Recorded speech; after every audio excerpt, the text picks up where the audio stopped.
हाय नमस्ते। हम हैं बहन बिहार के। अगर मेरे वीडियो अच्छा लगता है तो प्लीज़ सब्सक्राइब करें और हमें आगे बढ़ाएं। आज आपसे एक बात शेयर करना चाह रहे हैं हम।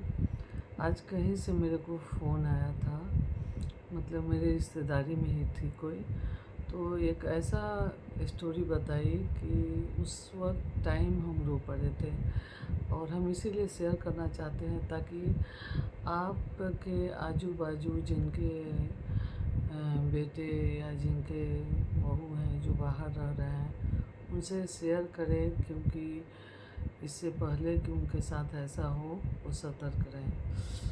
एक लेडी और एक जेंट्स थे, मतलब आंटी अंकल उनके यहाँ, जिन्होंने फ़ोन किया। तो उनके दो बेटे थे, दोनों बेटे बाहर रह रहे थे और जो उनकी वाइफ थी वो, मतलब जिन दोनों बेटे बाहर थे और वाइफ हस्बैंड ये लोग देहात में गांव में रहते थे। तो अचानक से उनकी जो वाइफ है उनको ये क्या बोलते हैं हम लोग में लकवा मार दिया था।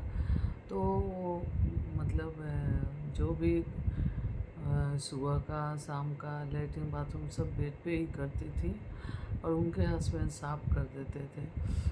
तो ऐसे ही चल रहा था और दोनों वाइफ हस्बैंड रोते थे कि एक ऐसा औलाद जन्म दिए कि कोई देखने नहीं आ रहा है। तो हस्बैंड बोलते थे कि हम हैं ना, छोड़ो तुम मत चिंता करो, सब हम करेंगे, है ना। उसके बाद अचानक एक दिन, डेली होता था क्या, हस्बैंड का पहला काम था कि उठते थे और उसका बेड साफ़ करते थे, लेटरिन बाथरूम साफ़ करके उसको कपड़े पहना के सुला देते थे। तो एक दिन सुबह क्या हुआ, मतलब 1-1:30 बज गया, लेकिन वो औरत देख रही है कि क्या बात है, क्या सुबह मेरे हस्बैंड न उठे न आए और हम कंधे में पड़े हुए हैं। उसको थोड़ा टेंशन हुआ, लेकिन वो तो मजबूर थी, कुछ कर नहीं सकती थी और न उठ के जा सकती थी, बुला सकती थी।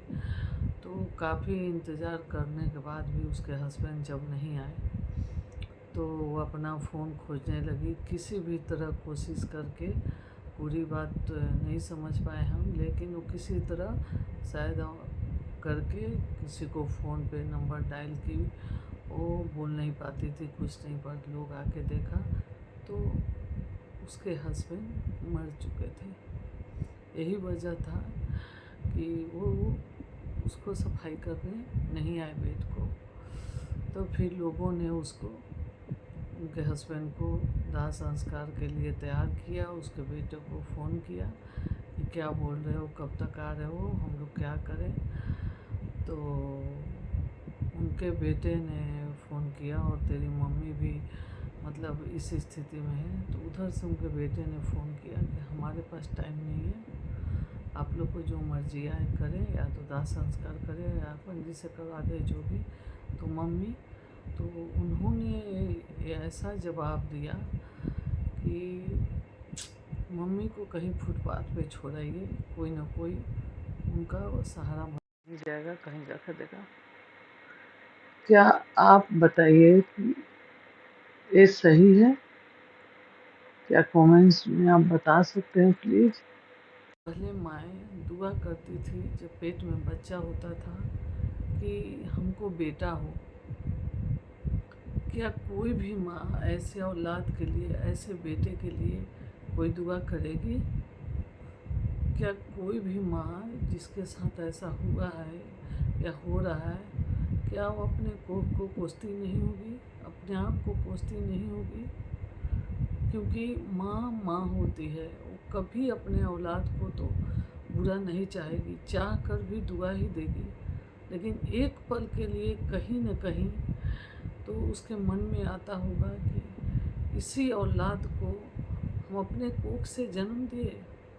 एक औलाद को पालने में, पोसने में, या खैर और सब बाकी छोड़िए, 9 महीना उसको लगता है एक औलाद को दिल, दिमाग, कान, आँख, नाक सब को तैयार करने में। उसके बाद 25 साल लगता है उसको यंग करके खड़ा करने में।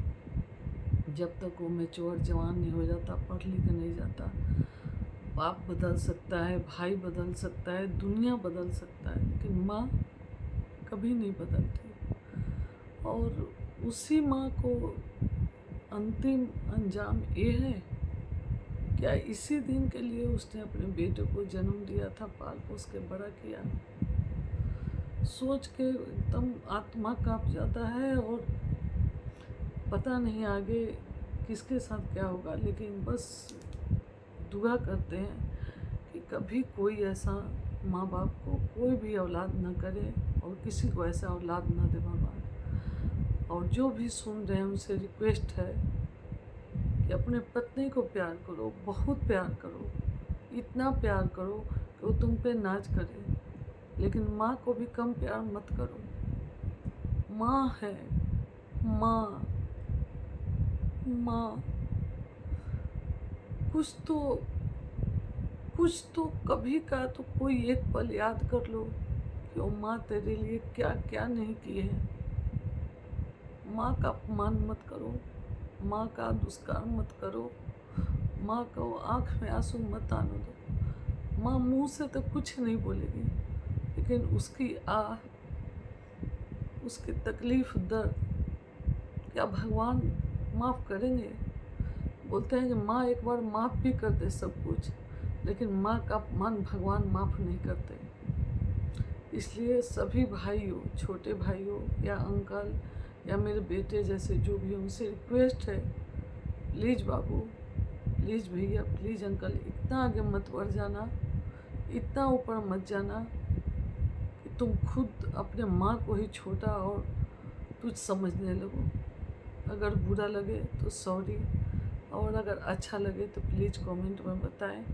और आजू बाजू हर जगह कोशिश करे कि कोई बेटा अपनी माँ के साथ ऐसा न करे, और कोई भी माँ का और पिता का अंतिम यात्रा ऐसा न हो। शुभ रात्रि, जय माता दी। माँ दुर्गा माँ, आप भी तो एक माँ हैं।